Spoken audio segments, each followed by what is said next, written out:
Some lovely memories. First, I want to thank you for always wanting to be in our lives and being involved. Thank you for taking time to be there for big and special occasions, even when that meant taking lots of air flights for our birthdays, my Christmases, weddings, my 40th, 50th, 21sts.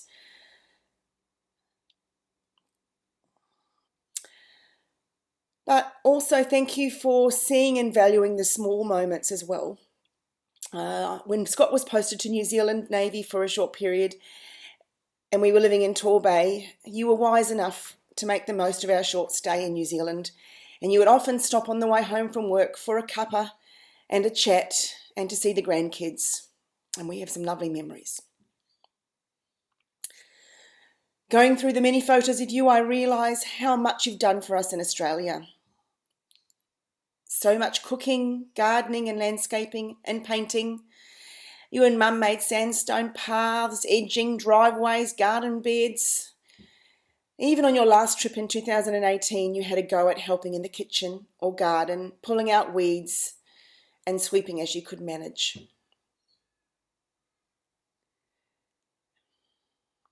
You showed your love through your actions.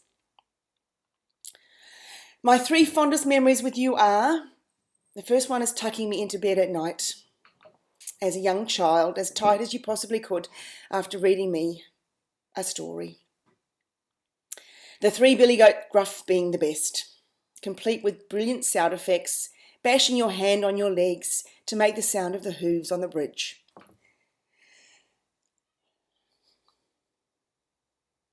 My second memory is collecting with you, ambling around in a field, looking, searching for those elusive pearl shapes.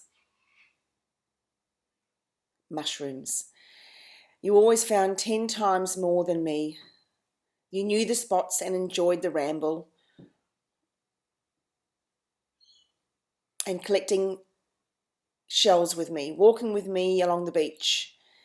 Always interested in admiring my finds and always putting my stash in the car to take home. I think you made a beautiful path with them, as I remember. The third fondest memory is of tea time or cuppa time or pouring when it was beer and chips time. Dad, you were a thoughtful person and a bit of a gentleman. Whenever I was visiting you or while you were visiting me, and it was that time of the afternoon, I would hear the fridge open and then you would ask, would you like a shandy? Would you like a beer? And you would bring me one and pour it for me, and it always made me feel a bit special. Even almost at the end, as Parkinson's limited your movement, you would offer this service, showing love through your actions, making dinner or making a cup of tea, bringing it over with love. And now I'll forever be able to have a shandy or beer with, of course, the all-important chips, and think with much love of you.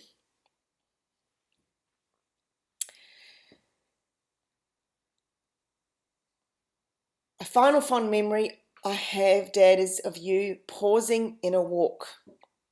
Because, Dad, you love nature. You love being outdoors, and of course New Zealand is the absolute best place to be outdoors. You can be outdoors pretty much all year round, and I think you were. You adopted New Zealand as your home and wholeheartedly enjoyed the special place it was. You were happiest walking amongst tall trees. Maybe they reminded you of the woods you used to walk in and enjoy back in Rudgwick in England. So a final fond memory I have, Dad, is you pausing in a walk, standing hands on hips looking up at a tree. Maybe just catching your breath. Maybe you were stretching your neck. But I definitely think you were admiring them and maybe working out which sort they were. Just like you would enjoy pointing out the different types of rocks that we would see on walks also. Regrets. I wish I could have shared with you the sourdough bread that I've started making. I wish I could have shown you the garden I'm now just starting to get the hang of. I gathered my first beans only the other day. I don't think you had many regrets. Maybe that you didn't get Parkinson's, but that's understandable. I think you loved your life and you loved the things that you loved, and you never kidded yourself into thinking that money or time in the office would be more important than being home with your family. You were always wise like that. You were loyal and kind, and I never saw you hurt anything except a fish. And while fishing was something else. And you always put family first. Thank you for being there for us. You will always be in our hearts, and we will always see you in the garden, tending and making things grow. Enjoying a pie and chips and a beer, or looking for mushrooms, or walking under tall trees with a newfound walking stick, maybe now with Millie by your side. Dad, I pray that Jesus is holding you in his arms now, and that I will meet you in heaven one day.